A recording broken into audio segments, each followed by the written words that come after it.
Hey, this is Enaa. I'm going to talk up today about the episode of Star Trek The Next Generation called Darmok. And I just want to say that this is a great episode, and it's definitely one of the reasons why Next Generation is still worth watching almost 17 years after the series ended. And this episode largely revolves around Captain Picard, who is stuck on an alien planet. Anyway, the Enterprise gets called to an alien planet. They receive a communication from a species that the Federation has been trying to enter into dialogue with.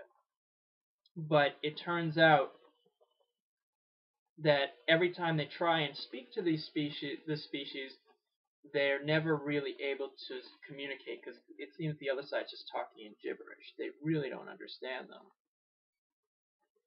And they go to the planet, they see the ship in orbit, and they try communicating with them, but it doesn't work. It's hopeless. So suddenly, Picard and the alien captain get beamed down to the surface of the planet, and the alien ship has some shield or something that prevents the Enterprise crew from beaming Picard up.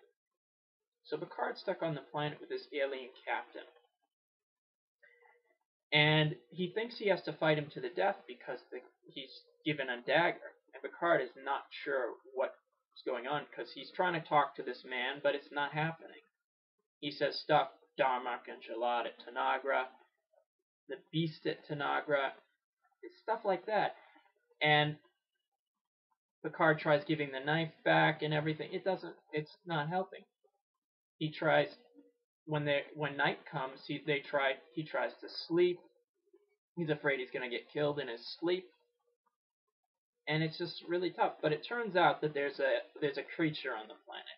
What it is isn't important, but it's a ferocious beast. And it attacks Picard and the alien, and it turns out that they end up having to fight together against this beast. And Picard starts to understand how to communicate with him, this alien. Because when they're trying to start a fire, the alien gives Picard a piece of firewood because he can't get a fire started. And the alien says, "Timber his arms wide." And Picard isn't sure what's going on because he's being offered firewood by someone he thinks is trying to kill him. But it turns out that timber his arms wide is a metaphor for gift giving, and timber his arms closed is a metaphor for accepting that gift. And Picard is able to understand that Darmok and Jalad et Tanagra these are metaphors from this alien species history. That in ancient times on that planet, two people like Picard and the alien captain who couldn't really understand each other were thrust on into some unknown place, and they had to work together against a beast, the beast at Tanagra. And Picard finally gets it. He's understanding that they're communicating through metaphor. And this is contrasted to the Enterprise crew, who they try all sorts of devices to beam up the Picard, and they kind of figure out that the aliens are communicating through metaphor, but they're not able to decipher it because, as Counselor Troy, who points out, if I were to say Romeo or Juliet at the balcony, you would understand that as a metaphor about love, but an alien species would not. And that's a good point because they really have no context for it. They don't understand.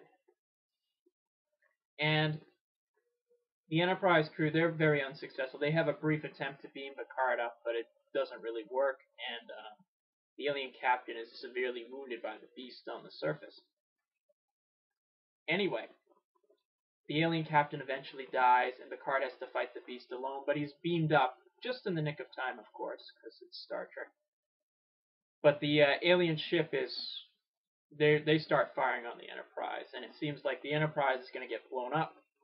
Picard goes on the view screen, he talks to them, and he's actually able to use the metaphors of Darmok and Jalad at Tanagra, and all this.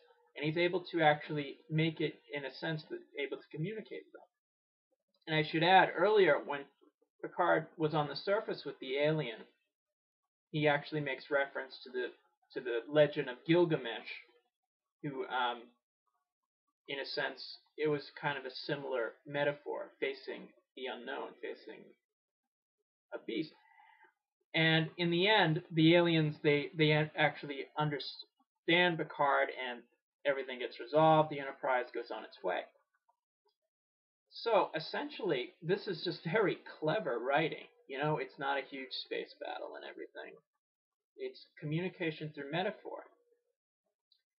And what makes this episode really cool is if you contrast the Enterprise crew to Captain Picard, the Enterprise crew, they're trying to rescue Picard. They can't really get through to these aliens. They make an attempt, but they assume they're hostile. What Picard figures out is Darmok and Jalad at Tanagra, facing a common foe, were able to work together. And that was what the alien captain had intended all along. Not only would they have to work together, they have to learn to communicate with each other. And that is successful. And that's part of the message of Star Trek. We can work together, we can communicate.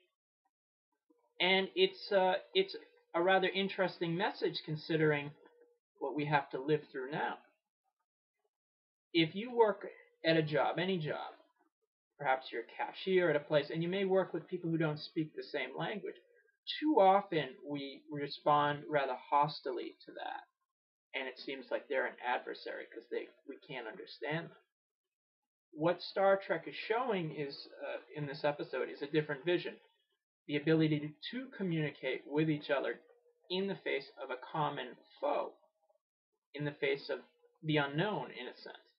Because, also at the job, if you have to work together long enough, sometimes you're going to have to learn to communicate. And let's say at that job you want to unionize, as you should.